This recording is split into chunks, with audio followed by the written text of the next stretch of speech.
शुरू करते हैं। यहाँ पे अब हम करने जा रहे हैं, हमने जितनी थ्योरी थी सब डिस्कस कर ली है।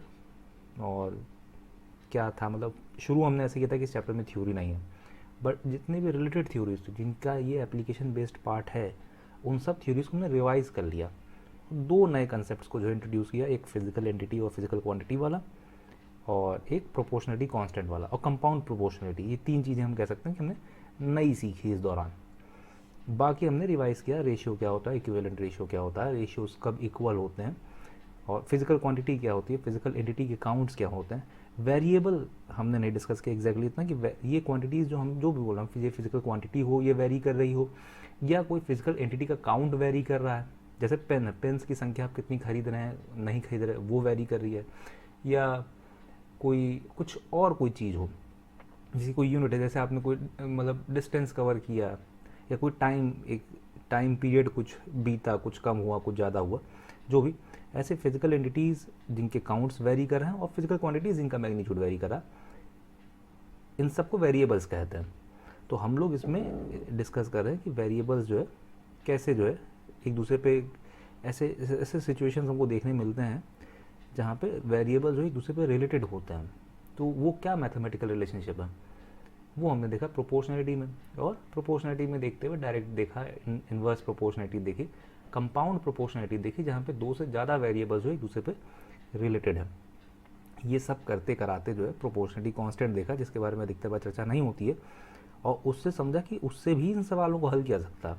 तो एक डिफरेंट तरीका है, इसको क्यों नहीं यहाँ पे बताते मतलब नहीं मालूम, पर प्रोपोर्शनलिटी कांस्टेंट बहुत ही इंटीग्रल पार्ट है जो आपको मालूम होना ही चाहिए।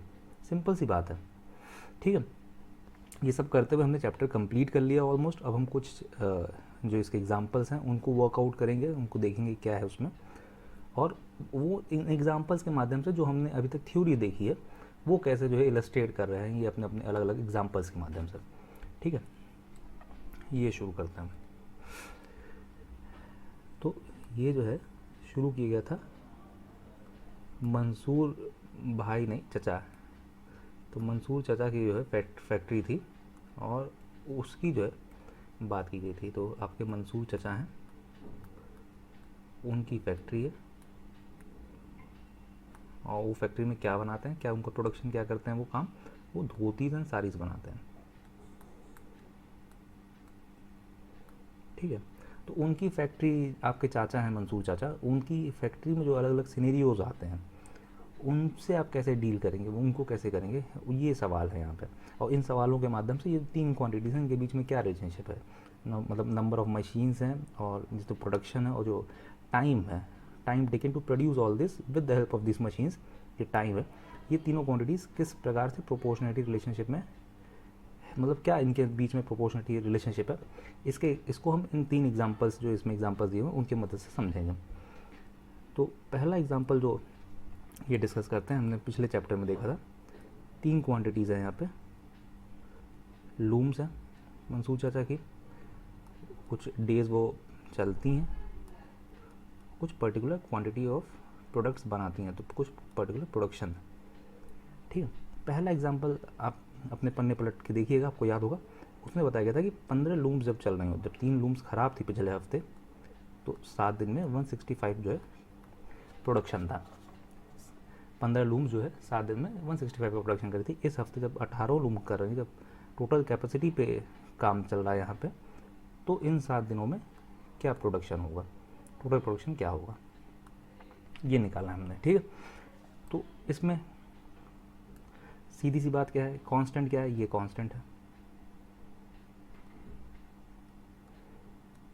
ठीक है, तो इसको नहीं भी लिख सकते हैं, या इसको लिख के दिखा भी सकते हैं, इसमें कोई बड़ी बुरी बात नहीं है। इसको अधिकतर बार नहीं लिखा जाता, इसको लिख भी सकते हैं, जैसे इन्होंने भी यहाँ पे लिखा है। ठीक है, तो ये कांस्टेंट है और ये वेरी कर रही है, और कॉरस्पॉन्डिंगली इसको भी वेरी करना पड़ेगा, तो ये बढ़ रही है। तो ये क्या होगा, इसमें ये प्रोडक्शन जो नंबर ऑफ मशीन्स है, लेबर्स हैं, वो जो है वर्क से किस प्रकार रिलेटेड हैं, ये हमको पता भी है, और हम कभी भी देख भी सकते हैं। जब 15 लूम्स थी, एक हफ्ते में इतना काम हो रहा था, तो 18 लूम्स में ज़्यादा काम होना चाहिए, यानी डायरेक्टली रिलेटेड है, अर्थात ये क्वांटिटी बढ़ रही है तो ये भी बढ़ेगी। ठीक है, तो ये पहला सिनेरियो था, डेज कांस्टेंट थे, टाइम कांस्टेंट था, तो टी बीइंग कांस्टेंट, यहाँ पे क्या रिलेशनशिप आपको स्थापित बताया गया आपको कि आपको लिखना कैसे इसको, आपको लिखना है कि work is directly proportional to L. क्यों? क्योंकि यहाँ पे इंडिपेंडेंट क्वांटिटी क्या है, ये इंडिपेंडेंट क्वांटिटी है, ये इंडिपेंडेंट वेरिएबल है, ये डिपेंडेंट वेरिएबल है। तो आपको स्टेप 2 में ऐसे लिखना है। स्टेप 0 हमने जो जैसे रूल ऑफ 3 को हम जैसे स्टेप से समझते हैं, स्टेप 0 में हमने क्या समझा था कि आपको सवाल पढ़ना है। स्टेप 1 में आपको क्या करना है, इस सवाल को ऐसे लिखना है, इस टेबुलर फॉर्म में इस डेटा को सजाना और असर्टेन करना है क्या निकालना है, क्या पूछा गया हमें।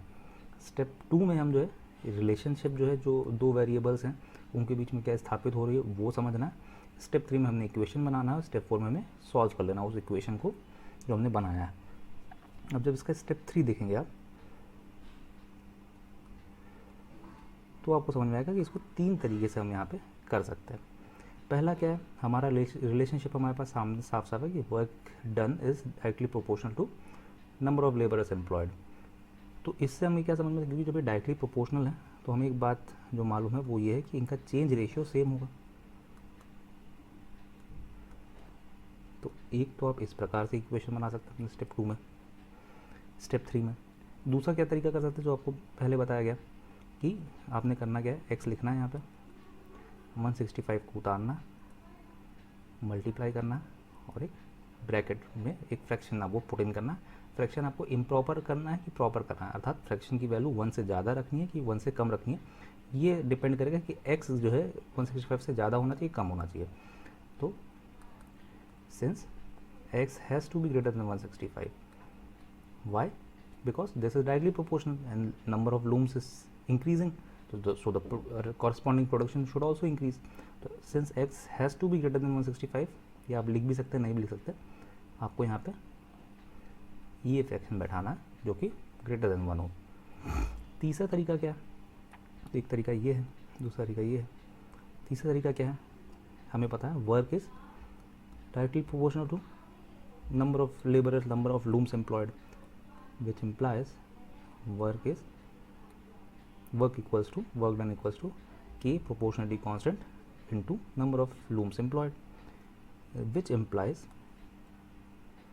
W by L has to be a constant, which again implies since this is a constant, W1 by L1 has to be equal to W2 by L2, and which would imply when we will put the values for W1 W2 आपको समझ में आ रहा है। ये पहला case है, ये पहला सिनेरियो है, जो गिवन सिनेरियो रहता है उसको हम केस 1 मानते हैं। तो इस हिसाब से इसको हम L1 लिखते हैं, इसको W1 लिखते हैं, ये हमारा W2 है, ये हमारा L2 है, ठीक है। T1 T2 सेम है, T बीइंग कांस्टेंट, ठीक। तो इन वैल्यूज़ को हम पुट कर लेंगे, W1 बाई L1, उल्टा भी लिख सकते हैं, L1 बाई W1 भी लिख सकते हैं, L2 बाई W2 लिख लें, कुछ भी लिख सकते हैं आप। तो 165 by 15 has to equal to x by 18। तो आप देखेंगे आपने 3 तरीके से जो है यहाँ पे इक्वेशंस फॉर्म किए। एक आपका ये तरीका था, एक आपने यहाँ पे इक्वेशन फॉर्म किया एक अंडरस्टैंडिंग से, दूसरी अंडरस्टैंडिंग से आपने यहाँ पे ये इक्वेशन फॉर्म किया, तीसरी अंडरस्टैंडिंग से आपने ये इक्वेशन फॉर्म किया। बट ये तीनों इक्वेशन सेम है। ये है क्या, x यहाँ जाएगा 165 इंटू 18 बाई 15, सेम चीज़ यहाँ पे x यहाँ पे 18 यहाँ जाएगा 165 इंटू 18 बाई 15, सेम चीज़ है, सेम चीज़ ही होनी चाहिए ऑफकोर्स। पर आपको समझना है कि आप ये स्टेप 3 में जो है 3 प्रकार से इक्वेशन लिख सकते हैं, 3 कंप्लीट अंडरस्टैंडिंग्स के ऊपर, ठीक है।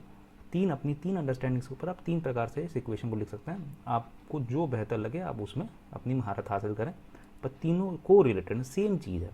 प्रोपोर्शनलिटी के बारे में जो 3 बातें हम कह सकते हैं, उन 3 बातों की मदद से हमने यहाँ पे इक्वेशंस बनाए हैं। एक हम क्या बात कह सकते हैं कि चेंज रेशियो, क्योंकि डायरेक्टली प्रोपोर्शनल तो चेंज का जो रेशियो है वो सेम होता है, तो उसकी मदद से हम ये इक्वेशन बनाते हैं।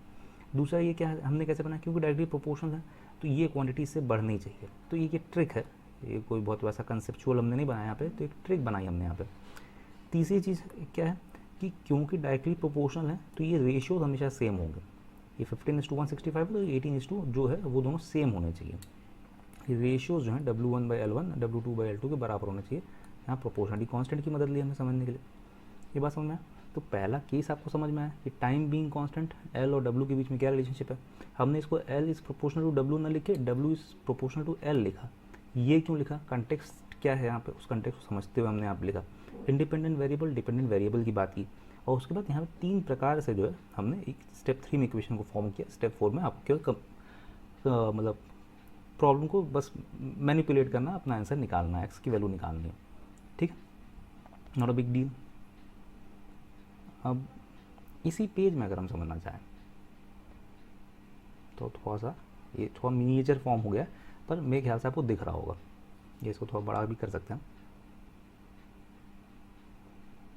ठीक है, यही अगर हम समझना चाहें, जो इन्होंने प्रॉब्लम 2 लिखा है उसमें क्या किया है उन्होंने कि पता नहीं आपको दिख रहा होगा कि नहीं दिख रहा होगा, एक बार let us read the question first and then इसको हम लोग थोड़ा छोटा कर लेंगे। इन्होंने दूसरे में क्या किया है, लूम्स वही हैं, 18 के 18 लूम्स चल रहे हैं। पिछले हफ्ते आपने 7 दिन काम करके 18 लूम्स में, यहाँ पे आंसर निकलेगा आपका 198। तो ये this x would be equal to, जब आप कंप्यूट करेंगे एक्स निकलेगा 198। इसी सिनेरियो को आगे बढ़ाया कि एक हफ्ते में अगर आपके टोटल जो लूम्स, अगर आप 100% प्रोडक्शन कैपेसिटी पे काम कर रहे हैं, 18 लूम्स अगर आपकी हफ्ते भर चलेंगी तो 198 प्रोडक्शन आप कर पाएंगे। अब इसमें इसको कैसे आगे बढ़ाया गया इस सिनेरियो को, इसमें बताया गया कि अगर आपको 594 जो है धोतीज एंड साड़ीज़ का ऑर्डर मिल जाए तो आपको कितने दिन लगेंगे अपने 18 लूम्स को चला के, मतलब फुल कैपेसिटी पे काम करके आपको कितने दिन लगेंगे ये ऑर्डर सप्लाई करने में, ये ऑर्डर डिलीवर करने में। तो आपका कितना जो है ये प्रोडक्शन हो जाएगा 594। तो ये समझ रहे थे हम लोग यहाँ पे, ये सवाल है दूसरा। तो अगर इसको इसी पेज में हम करने की कोशिश करें, इसको जूम आउट करके,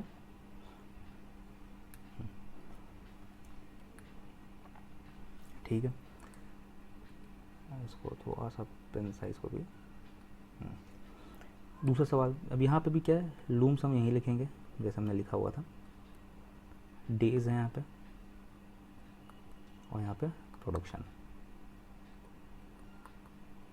ठीक है, अब हमने क्या करना है, लूम्स आपकी 18 थी, सिनेरियो क्या था आपके पास, यहाँ का सिनेरियो जो आपने सॉल्व किया वही सिनेरियो यहाँ पे 18 लूम्स 7 दिन काम करके 198 प्रोडक्शन कर रही हैं। अगर आपको 594 धोतीज एंड साड़ीज़ का ऑर्डर मिल जाए तो आपको कितने दिन लग जाएंगे इसको प्रोड्यूस करने में। ठीक है, ये हमारा सवाल था। अब यहाँ पे आप एक्स भी लिख सकते हैं, वाई भी लिख सकते हैं, आप एक्स भी लिखिए, इसमें कोई हर्जा नहीं, क्योंकि 2 डिफरेंट सवाल है। ठीक है, अगर आप इसको कंटिन्यूएशन मानते हैं तो आप भाई साहब इसमें ये भी लिख सकते हैं, वाई भी, इसको वाई एग्जाम मतलब वेरिएबल को भी उपयोग कर सकते हैं, इसमें कोई बड़ी बात नहीं। ठीक, यहाँ क्या हो रहा, क्या कांस्टेंट रखा गया है, नंबर ऑफ लूम्स कांस्टेंट रखे गए। तो क्या रिलेशनशिप देखना है आपको, डेज एंड टाइम और वर्क में क्या रिलेशनशिप है, number of looms being constant. तो ये रिलेशनशिप हमको पता भी है। ठीक है, हमें क्या पता, थोड़ा सा इसको बढ़ा लेते हैं, हमें क्या पता कि time taken is directly proportional to work to be done. ठीक है, ये समस्या है एग्जैक्टली जो है आपको एक बार में नहीं समझ में आता कि क्या जो है सही रहेगा। हाँ, तो यहाँ पे वेरी क्या कर रहा है, ये वेरी कर रहा है, वर्क डन जो करना है आपको वो वेरी कर रहा है, वो क्या कर रहा है, बढ़ रहा है। समय जो है आपका वो कॉरेस्पॉन्डिंगली वेरी करेगा। तो यहाँ पे हमारे पास क्या है, इंडिपेंडेंट वेरिएबल जो है, यहाँ पे इंडिपेंडेंट वेरिएबल हमारा क्या है, वर्क है, और डिपेंडेंट वेरिएबल टाइम है। इसलिए हम इसको इस तरीके से लिख रहे हैं, ना कि अदर वे राउंड लिख रहे हैं। ठीक है, अब ये डायरेक्टली प्रोपोर्शनल हमको ये याद भी हो जाता है, तो कुछ आप और सवाल करेंगे आपको याद भी हो जाएगा, पर इसको आप समझते रहें तो आपको याद होता जाएगा। क्या है कि अगर आपके पास सेम जो है नंबर ऑफ मशीन्स आपके पास सेम है, ये अगर लूम्स आपके पास जो मशीनें जो काम करें वो अगर उनकी संख्या सेम है, ज़्यादा काम करने के ज़्यादा समय लगेगा, सिंपल सा लॉजिक है, ज़्यादा काम करना होगा ज़्यादा समय लगेगा, तो डायरेक्टली प्रोपोर्शनल है। इस सवाल को कैसे हल करेंगे, फिर हम स्टेप 2 यहाँ हो गया हमारा, स्टेप 3 फिर हम इस प्रकार से 3 प्रकार से कर सकते हैं। स्टेप 3 में जो है हम फिर जो है 3 प्रकार के सवाल, 3 प्रकार से जो है इसके जो इस इक्वेशन को फॉर्म कर सकते हैं। पहला हमारा फॉर्मेशन क्या है, क्योंकि डायरेक्टली प्रोपोर्शनल है तो क्या है 7/y has to be equal to 198/594, क्योंकि डायरेक्टली प्रोपोर्शनल तो चेंज रेशियो सेम होगा। तो एक तरीका ये है करने का। दूसरा तरीका क्या है हमारे पास, दूसरा हम कैसे लिख सकते हैं कि जो हमारा ये वाला तरीका है, y आप लिख लें 7 लिखें, मल्टीप्लाई का साइन दें और एक ब्रैकेट बना लें। इस ब्रैकेट में क्या भरना है वो देख लें कि ये बढ़ेगी कि घटेगी। ज़्यादा प्रोडक्शन करना ज़्यादा समय लगेगा, बढ़ेगा तो आप 594 डिवाइड बाई 198 कर लें। इस प्रकार से आप लिख लें इक्वेशन। और तीसरा इक्वेशन आप कैसे लिख सकते हैं, क्योंकि ये डायरेक्टली प्रोपोर्शनल है, t is equal to k times w, which implies t by w has to be a constant, which implies t1 by w1 has to be t2 by w2, which implies, जिसको हम लोग यहाँ पे लिख सकते हैं क्या कि 7/198 या ऐसे लिखें 198/7, कुछ भी कर सकते हैं। 7/198 इक्वल्स टू y/594। हाँ, जो हमारा तीसरा प्रॉब्लम है, फिर ये इसी सिनेरियो को, इसी जो है कंडीशन, इस कंटेक्स्ट को जो है आगे बढ़ाता है ऑथर, और वो कहता है इस बारे में क्या कह रहा है कि अगर आपने यही प्रोडक्शन करना है और आप पे टाइम लिमिट दे दी जाए कि आपको, आपने निकाला आपको 21 दिन लगेंगे। अच्छा, यहाँ पे हम देख रहे थे कि y आप है क्या, सेम ही चीज़ है। y इक्वल्स हो जाएगा यहाँ पे 7 टाइम्स 594/198, यहाँ पे भी वही है। y इक्वल्स टू 7 टाइम्स 594/198, यहाँ पे भी वही है। जब आप इसको कंप्यूट करेंगे अपने 4th स्टेप में, और आपका आंसर आ जाएगा 21 डेज। ठीक है, इसी सीन को फिर आगे बढ़ाया, और यहाँ पे अगर हम लोग लिख लें तो इसी सीन को भाई साहब ने आगे बढ़ाया, और क्या कहा हमें, हाँ, हमें बताया गया कि आपने जैसे अभी हमने क्या देखा था कि 18 लूम्स जो हैं 21 दिन काम करके 594 प्रोडक्शन कर ले रही हैं। फिर बताया गया कि अगर आपको 14 दिन में डिलीवरी देनी हो, 594 लूम्स जो है, 594 जो प्रोडक्शन है टोटल 2,000 साड़ीज़ का, अगर आपको ये डिलीवरी 21 दिन में देखिए 14 दिन में देनी है, यानी 3 हफ्ते का समय आपके पास नहीं, आपको 2 हफ्ते में अगर आपको डिलीवर करना है, अगर आपको ये ऑर्डर लेना है आपको 2 हफ्ते में डिलीवर करना होगा। अगर ये आपके पास सिनेरियो है, ये आपके पास सीन है, केस है, तो अब आप क्या करेंगे। तो अब आपको पता है कि सेम प्रोडक्शन करना है कम दिन में, तो ऑफकोर्स ज़्यादा जो है हमें मशीन्स की आवश्यकता होगी। सवाल भी है कि आपको कितने एडिशनल लूम्स की जो है आवश्यकता पड़ेगी। हाउ मैनी लूम्स केवल नहीं कैलकुलेट करना है, आपको एडिशनल लूम्स कैलकुलेट करना है। देखिए बाद में इन्होंने खुद लिखा भी है कि आपने एडिशनल लूम्स कैलकुलेट करना है, ना कि हाउ मैनी लूम्स। तो यहाँ पे बच्चे कई बार गलती करते हैं, देखते हैं उसको आगे क्या करना। तो इस केस में क्या था, वर्क कांस्टेंट था, वर्क बीइंग कांस्टेंट, इनके बीच में क्या रिलेशनशिप है, ये वेरी कर रहा है, ये क्या हो रहा है, कम हो रहा। तो इसको क्या होना चाहिए, अगर ये कम हो रहा तो इसको क्या होना चाहिए, अगर हम यहाँ पे z लें तो इसको क्या होना चाहिए, अगर ये कम हो रहा, कम दिन में सेम ही काम करना तो हमें ज़्यादा करना पड़ेगा, तो ये क्वांटिटी जो है उसको बढ़नी चाहिए। ठीक है, इस सिनेरियो को हम जो है अगर यहाँ स्टडी करें, इस पार्ट ऑफ द पेज में इस सिनेरियो को अगर स्टडी किया जाए तो हम क्या कहेंगे, माफ़ कीजिएगा, ये केस नहीं है, इस केस को तो हम कैसे करेंगे। ठीक है, W बीइंग कांस्टेंट, क्या रिलेशनशिप है L और उसके बीच में, कि L is inversely proportional to time, time order to complete that production. तो L जो है इनवर्सली प्रोपोर्शनल, आप टाइम कम करेंगे तो आपको ज़्यादा मजदूरों की, ज़्यादा मशीनों की आवश्यकता पड़ेगी। ठीक है, तो स्टेप 3 आप कैसे लिखेंगे यहाँ पे, स्टेप 3 आप यहाँ पे कैसे लिख सकते हैं, तो भाई कैसे लिख सकते हैं ये देखें। एक तो आप काम कर सकते हैं स्टेप 3 में कि क्योंकि आपको पता है इन्वर्स से रिलेटेड है, तो चेंज रेशियो जो होगा 18/z will be equal to 1/, जो चेंज रेशियो इसका है उसके उल्टे का जो है बराबर होगा। Which implies 18/z will be equal to 14/21। तो आप तो आपको एक बात ये पता है, तो आपने एक इस प्रकार से जो एक स्टेप 3 में इक्वेशन फॉर्म किया। दूसरा आपके पास क्या तरीका है, आपने z लिखा, 18 बैठाया, मल्टीप्लिकेशन किया, ब्रैकेट बना के छोड़ दिया, सोचा कि अब यहाँ पे इम्प्रॉपर फ्रैक्शन बताना है कि बैठाना है कि प्रॉपर फ्रैक्शन बैठाना है। तो आपको क्या समझना है कि यहाँ पे z की वैल्यू जो है ज़्यादा होगी 18 से कि कम होगी, तो z has to be greater than 18। ठीक है, क्यों? क्योंकि यहाँ पे समय कम हो रहा है, इन्वर्सली रेटेड है, तो नंबर ऑफ लूम्स की ज़्यादा आवश्यकता पड़ेगी। तो z को 18 से ज़्यादा बनाना है, तो आपने क्या फ्रैक्शन बनाना है, 21/14 का फ्रैक्शन बनाना है। ठीक है, ये बात आपके समझ में आ गई। तीसरा तरीका क्या होगा, तीसरा तरीका है हमारे पास कि since L is inversely proportional, this will implies कि L equals to K times T। This would imply L into T would be a constant always, which would in turn imply that L1 into T1 has to be equal to L2 into T2, which would imply, हम लोग जब यहाँ पे values अपने put करेंगे तो 18 into 21 has to be equal to z into 14।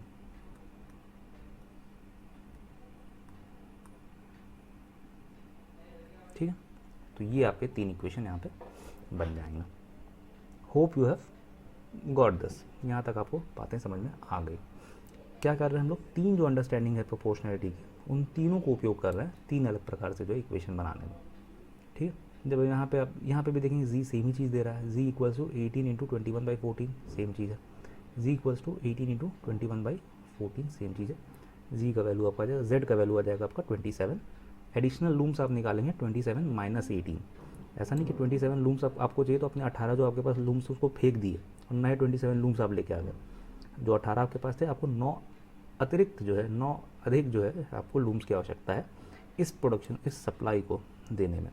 तो लोग खरीदते नहीं है लूम्स, एक ऑर्डर के लिए लोग लूम्स खरीद नहीं लेते हैं, लोग इसको आउटसोर्स कर देते हैं अपने किसी दोस्त है जो कि सेम लाइन में है, या कोई भी और कंपटीटर भी इवन, वो भी उनको अगर पैसा मिलेगा तो वो आपको ऑर्डर दे देंगे। थोड़ा सा आपको सीक्रेसी रखनी पड़ती है कि आप ये ऑर्डर किसका आपको मिला है, अगर आप कंपटीटर से डील कर रहे हैं तो। और आप अपना कुछ प्रोडक्शन जो है आउटसोर्स करके बाहर से करवा लेते हैं। 18 लूम्स आपकी इन हाउस काम करती हैं और 9 लूम्स आपकी आउट हाउस जो है, जहाँ पे आपने आउटसोर्स किया है, वो काम करती हैं, और टोटल प्रोडक्शन आपका 594 कंप्लीट हो जाता है। ठीक है, थोड़ा रियलिटी को भी समझते रहेंगे, ऐसा नहीं कि यहाँ पे मतलब कुछ भी करें हम लोग। ठीक है, कि 18 लूम्स यहाँ पे फेंक दिए, 27 नए लूम्स लेके आ गए, या 9 एडिशनल लूम्स हमने खरीद लिए, ऐसा नहीं होता। ठीक, अगर आप समझ ही गए होंगे आप। चलिए आगे बढ़ते हैं।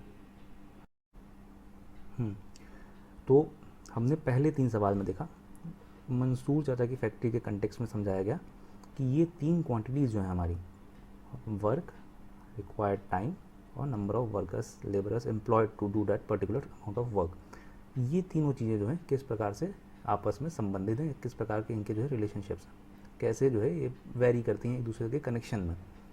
और ये स्टडी करते समय हमने क्या किया, तीसरी क्वांटिटी को जो है हमारे जो हमारे प्रॉब्लम थे उसमें तीसरी क्वांटिटी कांस्टेंट रही थी, और 2 के बीच में हमने वेरिएशंस देखे कि वेरिएशंस कैसे हो रहा।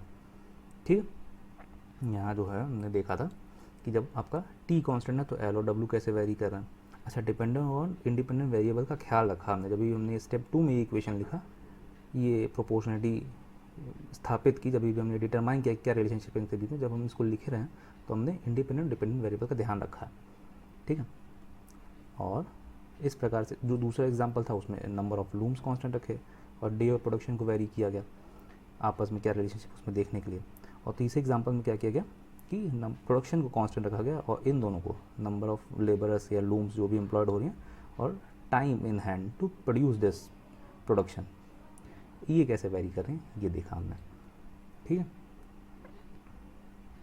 तो इस प्रकार के 3 रिलेशनशिप हमको समझ में आए, जबकि यहाँ पे टी कांस्टेंट था, यहाँ पे क्या कांस्टेंट है, डब्ल्यू कांस्टेंट है, डब्ल्यू बीइंग कांस्टेंट, ये हमने लिखा नहीं, सवाल में दिया ही हुआ था, यहाँ पे एल बीइंग कांस्टेंट। ठीक है, ये समझ में आ गया हमको इनके बीच में क्या रिलेशनशिप है।